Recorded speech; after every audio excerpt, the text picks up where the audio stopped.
জানতাম না সেই পাথরে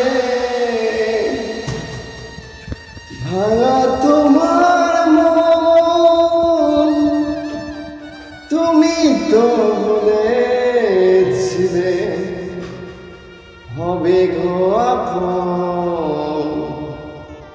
না জানি ভালো প্রেমের দীপন, প্রেম বিফলের করিয়া না জেনে না বুঝে তারে ভালোবাসিলাম আমি।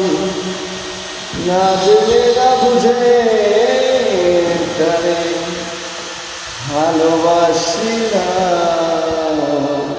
বন্ধুরা সবাই কেমন আছেন? আশা করি সবাই ভালো আছেন। কাজের মধ্যে, কাজের স্থানে, গ্রামের পরিবেশে গান গাইলাম। দেখুন আমাদের কাজের পরিবেশটা কেমন। ওই যে এদিকে তো মন পাই কাজ করতেছে, কাজে ব্যস্ত। ওই যে কাজ করার পজিশন। তো সবাই ভালো থাকবেন।